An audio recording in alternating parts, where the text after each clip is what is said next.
Hello students आज का हमारा टॉपिक है matter in our surrounding. Student today I give you all information related to this topic in the form of short note, okay, and this short note is very important for the exam of you students. तो चलिए हम अपने topic को start करते हैं। तो सबसे पहले आ जाता है मैटर। तो मैटर क्या होता है? Matter is made up of small particle. जो मैटर होता है वो स्मॉल पार्टिकल से मिलकर बना हुआ होता है। उसके बाद मैटर की डेफिनेशन ये है कि matter is defined as anything that occupy space, possess mass and the presence of which can be felt by anyone। तो इसका मतलब ये है कि जो मैटर है, मैटर स्पेस ऑक्यूपाई करता है, मतलब जगह घेरता है, उसका कुछ मास होता है और उसकी प्रेजेंस को कोई भी फील कर सकता है। जैसे कि टेबल, चेयर, फैन और जो भी हमारे आसपास चीज़ें हैं वो सारी की सारी मैटर कहलाती हैं। इनकी प्रेजेंस को हम फील कर सकते हैं और ये सारी चीज़ें जो हैं जगह घेरती हैं और इनका कुछ ना कुछ मास है। तो इनका एग्जाम्पल हो जाएगा student cloth, iron, gold, plastic etcetera. Okay, तो नेक्स्ट है students matter around us exist in 3 state. जो स्टूडेंट्स जो हमारे आसपास जितने भी मैटर है, जितनी भी चीज़ें हैं ये सारी 3 स्टेट में है, जिसको आप प्रीवियस क्लास में पढ़ भी चुके हैं। तो जैसे कि सॉलिड, लिक्विड और गैस, ठीक है। तो हमारे आसपास जितनी भी चीज़ें हैं वे सारी की सारी 3 स्टेट में है, सॉलिड, लिक्विड और गैस।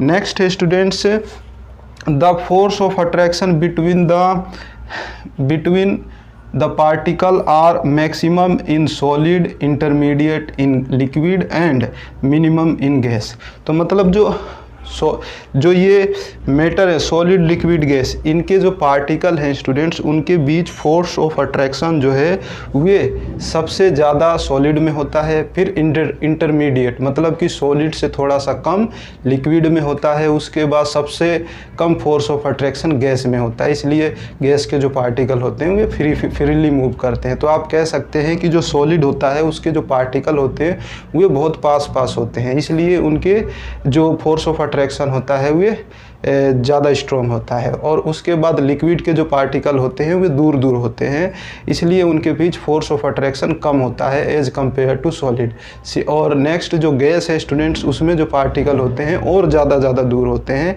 तो इसलिए जो फोर्स ऑफ अट्रैक्शन है गैस में वे बहुत ज़्यादा कम होता है, ठीक है। इसलिए गैस के जो पार्टिकल हैं वे फ्रीली मूव करते हैं।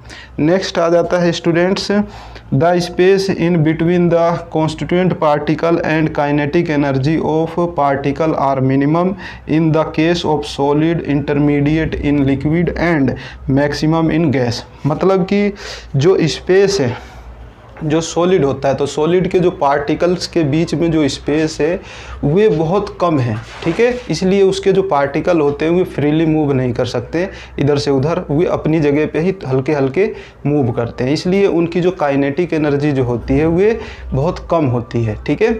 और नेक्स्ट जो है स्टूडेंट्स वे जो लिक्विड है, लिक्विड के जो पार्टिकल होते हैं सॉलिड के कंपैरिजन में थोड़े दूर होते हैं, इसलिए उसके जो पार्टिकल हैं वे मूव थोड़ा ज़्यादा करते हैं एज कंपेयर टू सॉलिड, इसलिए उसमें थोड़ी काइनेटिक एनर्जी ज़्यादा होती है। और उसके बाद आ जाता है जो गैस होता है, गैस के पार्टिकल सॉलिड और लिक्विड से भी ज़्यादा दूर होते हैं, तो इसलिए उसके पार्टिकल की जो काइनेटिक एनर्जी है वो और ज़्यादा होती है। तो स्टूडेंट्स अब आ जाता है काइनेटिक एनर्जी क्या होती है। Kinetic energy a form of energy जिसकी वजह से कोई ऑब्जेक्ट और पार्टिकल अपनी जगह पे मूव करती है, उसको हम काइनेटिक एनर्जी कहते हैं। जैसे कि वाइंड मिल की जो पंखुड़ी होती है वो हवा की वजह से मूव करती है और उसके मूव करने की वजह से इलेक्ट्रिसिटी प्रोड्यूस होता है और उस इलेक्ट्रिसिटी का हम इस्तेमाल घरों में करते हैं, ठीक है। तो नेक्स्ट है solid particle is most order, मतलब जो सॉलिड के जो पार्टिकल होते हैं वे मोस्ट ऑर्डर में होते हैं। उसके बाद आ जाता है liquid layer of particle can slip and slide over, मतलब कि जो स्टूडेंट लिक्विड के जो पार्टिकल होते हैं वे ऑर्डर में नहीं होते हैं एज कंपेयर टू सॉलिड, ये एक लेयर की फॉर्म में होते हैं और एक दूसरे के ऊपर स्लाइड करते हैं। नेक्स्ट आ जाता है gas there is no order, मतलब कि जो गैस के जो पार्टिकल होते हैं वे बहुत ज़्यादा दूर होते हैं, इसलिए वे ऑर्डर में नहीं होते, ठीक है।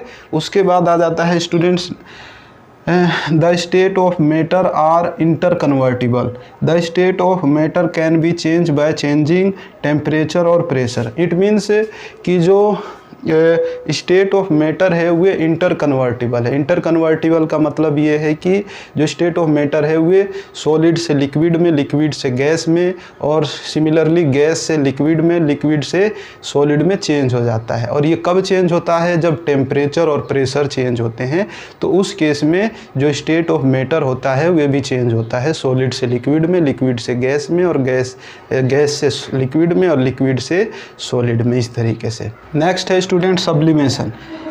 Sublimation is the change of solid state directly to gaseous state without going through liquid state. मतलब कि सब्लिमेशन हम उसको कहते हैं कि कोई भी जो मैटर है वो अगर सॉलिड स्टेट में है तो वे डायरेक्टली गैसियस स्टेट में चेंज हो जाता है बिना वे लिक्विड स्टेट में गए हुए। उसको हम क्या कहते हैं? सब्लिमेशन कहते हैं। ओके, नेक्स्ट आ जाता है डिपोजिशन।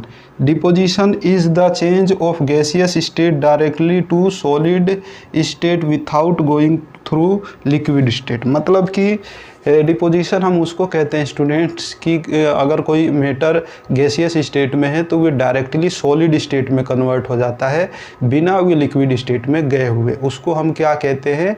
डिपोजिशन कहते हैं। So student, I hope that you understand this topic very well. If you have doubt related to this topic, so you can comment me, and if you like this video, so you can share it, subscribe also. Thank you.